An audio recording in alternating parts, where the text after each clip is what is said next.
No. Hey y'all, so I'm jumping on really quickly. First of all, it's too cold in this building. So yes, excuse me. I know I look tacky, but this is my jacket because I'm about to head out for a second to do votes. But I wanted to make sure that I told y'all what just happened. So I've been in oversight forever today, but now we are in our markup and it is in judiciary. And let me tell y'all what they just voted for. I want y'all to take a guess. Okay, y'all probably not gonna guess it because it don't make sense. But if you think of the most ridiculous thing that they could do, okay, I know that that's really hard too because everything that they do is quite ridiculous. But literally, they just voted, they being the other ones, not us, because we were all on the right side of history. They just voted to give Trump the ability, legally, to give him the ability to deport U.S. citizens. That is what they voted for. A bunch of elected U.S. representatives. That is how they voted. Am I telling a lie, Eric, or no? No, I got my salad here. Mouthful. No, I'm stunned. I'm not. But I'm glad that you... Oh, okay. Eric been here longer than me, but like... So what we said was, we even said, you know what? Many of us will not offer any more amendments tonight. We won't vote for the overall bill. But if you agree to this, we'll drop any other amendments. We'll take the win that this would be in the bill, that you would agree U.S. citizens can't be deported. They voted to allow Donald Trump to deport U.S. citizens. They did it during the week that we learned that a 4-year-old little girl fighting cancer, a U.S. citizen, has been deported. Separated from her U.S. citizen father and her cancer treatment. So, yeah, it's kind of shocking. Well, he's shocked. Y'all, listen now. I came in with nothing but fools. So he been here longer, so maybe he still has a little bit of shock in his life, but I don't personally. Because the fact is, we used to live in a world in which where we saw the news about that baby that got deported, the baby with cancer, because supposedly he the man that's all about the children with cancer, right? Like, that's why he made sure one of his guests was at the State of the Union was a child with cancer. So surely, even though they're cutting cancer funding, but like, it is a U.S. citizen. Like, there honestly isn't even this real thing of like deporting a U.S. citizen. As far as I'm concerned, you randomly kidnapping folk and you throwing them out of the country against their civil rights, against their constitutional rights. And frankly, how would they feel if some other country decided that they were going to just start throwing people randomly in our country? Like, that is absolutely insane. So yes, all I gotta say is y'all need to get these fools out of here. But Deborah is so much nicer about how she says things. She wasn't them real. She's one of them real good nice lawyers. Okay, listen, I can only imagine how Deborah was in the courtroom, honey. But Deborah also sits on judiciary. So tell us, what are your thoughts? How do you explain that this is what they decided to do? They're mean, they're heartless, and they're cruel, and they do not care about anybody except themselves. But if you're going to be able to deport U.S. citizens, then they're coming for you. That's right. Yeah. That's right. So again, like all those people that are saying that they have some sort of buyer's remorse about their votes because they never thought that this was going to impact them and that kind of stuff or whatever. Here's the reality. When we go out and make votes, instead of going out and deciding that you're going to vote for the person that is going to be quote unquote perfect, what you need to be doing is looking for somebody that at least has some common decency. Because ultimately, when it comes down to it, I can tell you, if it was somebody else that was in office other than him as the president of the United States, maybe we would have had a different result. But they are so afraid. They are afraid to do what is right. Again, I keep trying to tell people, this isn't about partisanship. This is about right versus wrong. Now listen, y'all know this fighter. She stays on the front lines, at all times. But no, tell us, because actually this was your amendment. It was. So this is the author of the amendment. And we all thought it was common sense, but as we are learning, common sense ain't so common. Yeah. No, look, here's the thing. This amendment was not introduced because it's theoretical.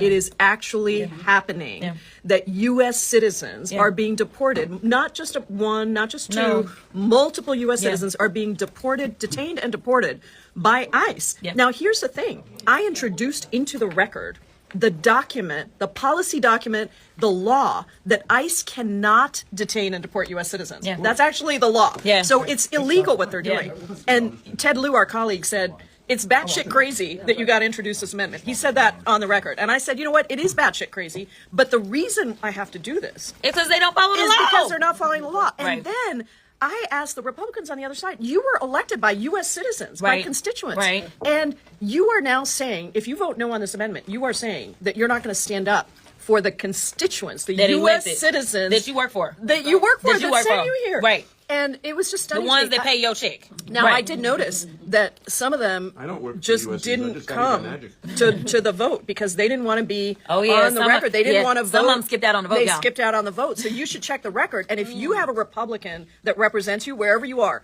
you should call them up and say, do you support Trump's ability to use ICE illegally to detain and deport U.S. citizens. Because if you don't, you should be speaking out right now. And if you do, we are in a whole hell of a lot of trouble. Yeah, and honestly, I'm already at the point that we are in a whole hell of a lot of trouble, to be perfectly honest. And the other thing that Pramila is too nice to say is when you looked across that aisle, for those that sit on judiciary that decided to take this vote, the reason that they can sit there and take this vote and not even blink is because so many of them sit in privilege. When I look across that aisle, I don't know.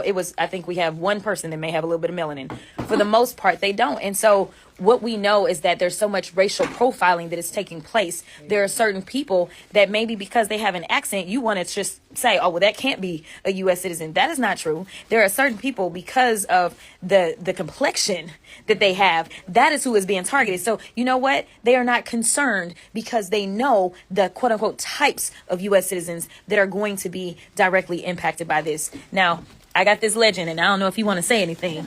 He over here trying to eat. But what you got to say for the people, Mr. Nadler? Okay, yeah, he eating. He say no. I'm ready. Okay. New York in the building. We in New York understand, most of us, constitutional law. We understand constitutional rights, and that's why we only have 5 Republicans. New York, that's 5 too many, y'all. It's 5 too many, New York. A few of whom we'll probably defeat, maybe all of them next year. And to our fearless leader. I feel like I've been with him my whole congressional career. That's because I have, actually. What do you have to say? Well, first of all, hello to all the friends of Jasmine Crockett out there. She's doing a fantastic job for everybody. Look, the first 2 votes have got to be read together. The first one, we said, okay, nobody should be deported from the country without due process. They refused. Where's due process found? Due process is found in the 5th Amendment of the Constitution. Constitution, y'all. And what does due process mean? It means like before they deprive you of your life, your liberty, or your property, you get to hear what the charges are against you. You get to put on your evidence, as Jasmine Crockett has done as a lawyer and as a member of Congress. There's got to be some structure to it, so it's fair, right? There's got to be a neutral fact finder, right? Who decides? All right, that's all we're saying. And hopefully prevents these mistakes. So before you get sent out of the country, there's got to be due process. There's got to be a fair hearing, right? And our colleagues refused to vote for that, despite the fact that the Supreme Court just said in a 9-0 decision that there's got to be. And that includes everybody on that Supreme Court. That's pretty incredible that all 9 of them would actually say, yeah, we agree. There's got to be due process. And the last time I checked, the Constitution, that's supposed to be the highest law that we have in the land. Supreme law of the land. Not Donald Trump. Constitutional professor, yeah. So the first one says, okay, we said you can't deport people without due process. The Republicans said no. The second one, Ms. Jaibal's amendment, she said, well, you can't deport or detain U.S. citizens if you're ICE, right? That's not your job.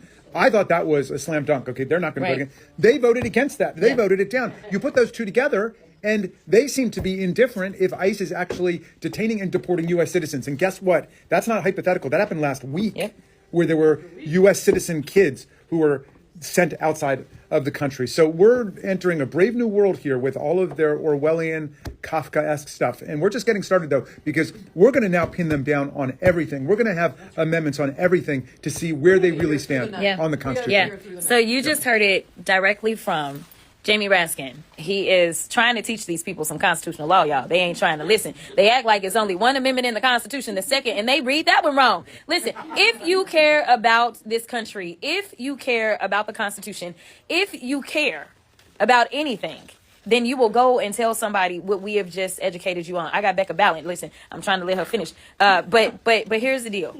It is so frustrating because we could see the writing on the walls as we went out and we tried to educate people about what it was that they were up to. If they have it their way, this country would only be full of Elon Musk and Trump and they other billionaire friends and whoever is willing to work for them for little to nothing and have no health care and not be able to really afford food and not be able to afford a roof over their head, because we are working on reconciliation, meaning we are working on the budget. And so what we were saying in these amendments was, you can't fund this type of activity. That's all we were saying, because it's already illegal. So you wouldn't need to keep doing like the same law over and over. But we're like, okay, maybe we just need to take your coins away. And then maybe y'all will stop, because maybe you'll be like, well, I'm not going to get no money for doing this. So this is actually about the coins. Okay. So I want to clarify, because I know some of y'all may be confused. Like, well, if it's already the law, why y'all talking about it? Okay. It is the money side of it. I just want to make sure I make that clear. Always follow the money. Follow the money. Always follow the money. This is the amazing Becca Ballant You're too kind. from the great great state of Vermont.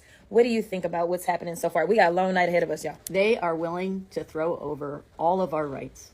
They are willing to throw over the freedom and the liberty of their own people in order to worship at the feet of Donald Trump and Elon Musk. They don't care about their constituents. They don't care about working people. It is about delivering more cash to people at the top. You follow the money and where it goes, and it's about kicking working people in the teeth, propping up people who don't need the advantages they already have, and meanwhile, creating a police state. That's what they're doing. Yeah. With what we just saw in committee right there. They will not promise not to spend money to detain and deport American citizens. Yeah. This couldn't be more clear. This is all about doing whatever it is, allowing Donald Trump the latitude to do the things that he wants to do. This is my second markup for the day. My first one was in oversight, and when I was there, I mean, the things that they were trying to do, they're trying to bust up unions. They are over there saying things like, you know what, we don't want federal workers to have the protections that they would normally have in being a federal worker. We need to make them all at will so that we can fire them whenever we want to. So essentially admitting that they know that what they did when they started firing everybody, they knew it was illegal. So now they are trying to change federal worker status so that they can do this stuff lawfully. Like, I'm telling y'all, this is absolutely insane. It is bad, bad, bad. But make sure that you don't just get on IG, listen to me. Make sure that you go and you educate somebody else, because we are in this position because of a lack of education, because we allowed ourselves to be played, or we allowed ourselves to be riled up about things that, frankly, we ain't never had no president that was trying to decide what kids can play on the playground. The president is supposed to do things like make sure that those kids can have food in their mouths, roofs over their heads, and food in their mouths. I think I may have already said that. Anyway, if that buzz in your hair means I gotta go vote. But I just wanted to check in with y'all. I appreciate y'all. We gonna keep fighting. The blue team got your back. All right, you're not going to believe this. I'm just outside the House Judiciary Committee, and actually, I got a guy here who wants to say hi. Hold on. I'll take a picture with you real quick. I'm doing an Insta Live right now. You're running Insta Live, but I'll get back to it in a second. Hop in. Awesome. Yeah, nice to meet you guys. Of course, thank you. All right. House Judiciary Committee right now. You're not going to believe this. I'm stunned that I have to tell you this. Republicans just voted, every single one of them, to allow Donald Trump to deport U.S. citizens. Not like deport unlawful, violent immigrants. No. They just voted in our committee to allow Donald Trump to deport U.S. citizens. That's where this is going. They just voted to allow it. I've never thought I would see this before. I never thought it would come to this, but that's where we. Representative Jasmine Crockett and others are telling us that the House Judiciary Committee, controlled by Republicans, has just voted to give Donald Trump the right to deport U.S. citizens. Now, let's be really clear about the word deport, because deportation is a legal process. But as we all know, many of the folks who have been deported to El Salvador, who may have been undocumented workers, were not given any kind of due process at all. So Donald Trump is playing fast and loose with any idea of due process. And if we add to that the ability to deport U.S. citizens, that's you, me, that's any member of the House of Representatives, that's any judge he opposes, that's anyone who speaks out against him. So I'm going to say this as politely as I can. If you haven't gotten out yet and joined the national nonviolent demonstrations against Trump, we need you now. Thank you. The fact that Democrats and my colleague, Representative Pramila Jayapal, feel the need to even introduce an amendment that says ICE cannot deport U.S. citizens is batshit crazy. This should not even be a discussion. It is not even a question. U.S. citizens cannot be deported by ICE. It's the law, it's the Constitution. I will be astounded if Republicans vote no on this. U.S. citizens must be allowed back into the United States. There is no person at an airport who can stop you from coming back internationally, even if you're a naturalized U.S. citizen, even if you were not even born in the United States, but you have that U.S. passport, even if you have 1 gazillion crimes against you. Even Hannibal Lecter would be allowed back in with his U.S. passport. Let me be clear. Nobody at the airport can take your U.S. citizenship away or prevent you from entering. Obviously, if there's warrants out for your arrest, you're going to get arrested. Everybody still has to go through customs. So if you have contraband, drugs, goods that you haven't declared, yes, you could have some questions asked of you, or perhaps even run into some trouble. But nobody with a passport can be denied entry or get deported at an airport. The only person who can take your U.S. passport away is a federal judge. And that would be through a denaturalization process that you would know is going on well in advance. So U.S. passport, stop worrying. All right, things are off the rails. You need to share this information. Eric Swalwell, senator from California, just got out of his committee meeting, and he reported that every single Republican has voted to deport U.S. citizens, to take citizens of the United States and send them to another country, to a prison, who knows? I don't know how to make it any more clearer that we are entering 1930s Germany. That's what they did. They took German citizens and sent them to Poland, to camps. And that's what Republicans want to do. Do we understand now how their intentions are to turn this country into a fascist dictatorship? Now, this would have to go through the House and the Senate to pass, but this is their intentions. They are on board with sending U.S. citizens. They're not saying which crimes they would even be guilty of, and send them out of this country. So what is it? They're just going to choose who they want to send there, just like they did in Germany? This is dangerous. This information needs to be shared. Call your reps and senators, see if they care. This is awful. Hey, does anybody have one of these? Like, it proves your citizenship. It has the emblem on the front. It says United States of America. Or maybe you have a social security card, or maybe you have a birth certificate that says you were born here. Yeah, you can go ahead and shred those now because they don't mean anything anymore. Cue all the comments that will come my way. Ready? Here, I'll do them for you. You're fear-mongering. This isn't very positive. Say something nice or joyful. Oh, and also, you're fear-mongering. Okay, let's now operate in reality here.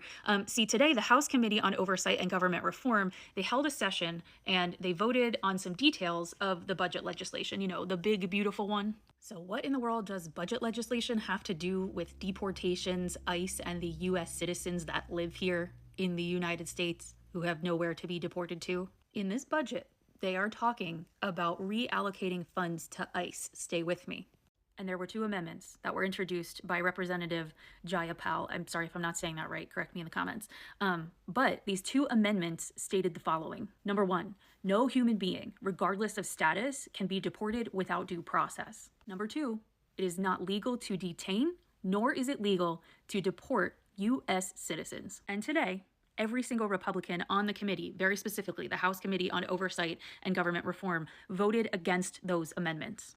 Let me translate what voting against these amendments means. It means that those Republicans that voted against it stood up and announced to the country that it doesn't matter if you were born here, you do not necessarily deserve due process. That's going to be up to them to pick and choose. And the other part of this is they said it doesn't matter if you were born here, if you have been here and your family has been here for generations, or even if you are an indigenous person who was part of the first group of human beings on this land, we have the right to detain and deport you wherever we please. The irony of that is voting that way is saying that you're okay with people doing that to you, too. I think this is what we don't realize, right?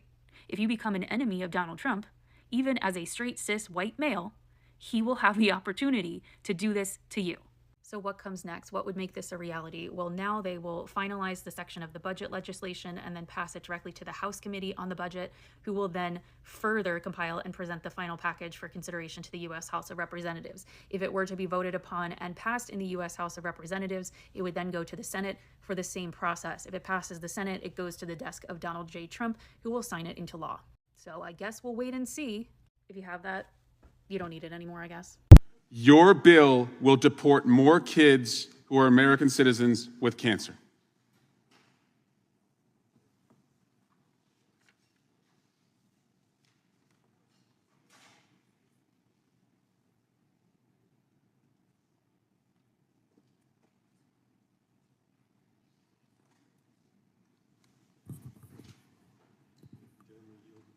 I don't think they want to answer that.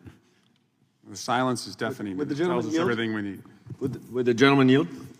Yes. Let's do it a different way. How about this? Raise your hand if you do not think children with cancer who are American citizens should be deported. If you do not think. Looks like it's all the Democrats and none of the Republicans. Republicans just voted, every single one of them, to allow Donald Trump to deport U.S. citizens. We knew that the lies, the chaos, and the destruction were on its way when Trump got sworn in 100 days ago. And just in 3 months, we have seen the gutting of institutions, the shattering of norms, and the fundamental rights of so many people being trampled on. We have watched Trump tear through our government like a wrecking ball by destabilizing federal agencies, undermining the rule of law, and lashing out against anyone who dares to dissent. Trump said he would fight for workers. Instead, he handed the federal government over to a billionaire, Elon Musk, who fired tens of thousands of public servants whose only crime is doing their job. And what do we have to show for it? Not $1 trillion in saving, not even close. Trump swore he would bring down prices. Instead, his reckless tariffs have rattled markets, interest rates are soaring, and the threat of recession looms. A recent poll showed that only 11% of Americans feel better off since the election, with majority believing the economy is deteriorating. Trump swore he will pay off the national debt.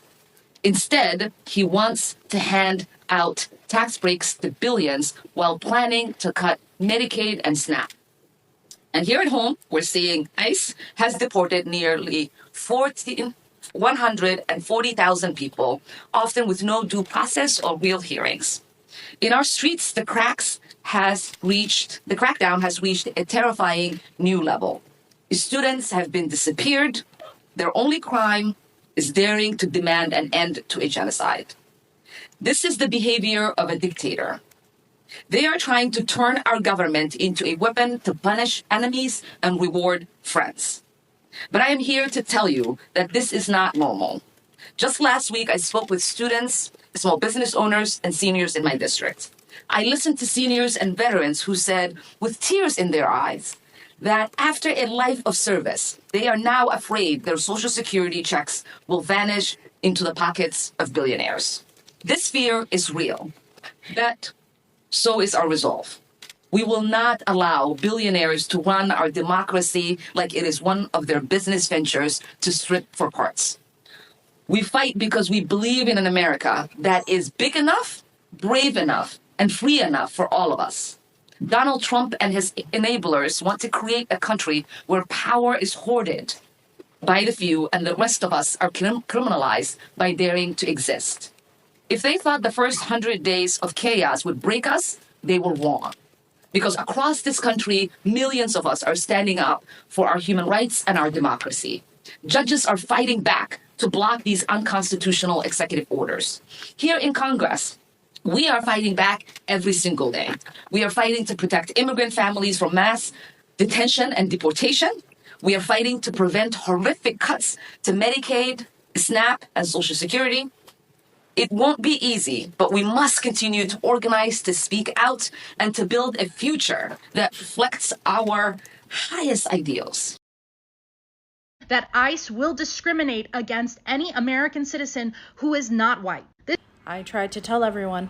Now, Juan Carlos Lopez Gomez, who's a 20-year-old American citizen who was born here in the United States of America in the state of Georgia, is being held by ICE. Florida has an anti-immigration law, which is why he was arrested in the first place, because it allows Florida police officers to racially profile people that they believe are here illegally. When he was in a vehicle that was pulled over for speeding, he gave his ID to the officer. The officer did not believe his identification and wrote in his paperwork that Juan Carlos was here illegally, which is not true. When the state court judge acknowledged that he was an American citizen because his mother brought in his birth certificate and social security card, the judge also said that there's nothing that they can do because they don't have jurisdiction over immigration law. Because immigration is a federal thing. That's why Florida's new anti-immigration law was protested against by immigration activists, because it allows officers to racially profile and things like this happen. There is a shortage on immigration judges, but an immigration judge must be the one to rule for his release.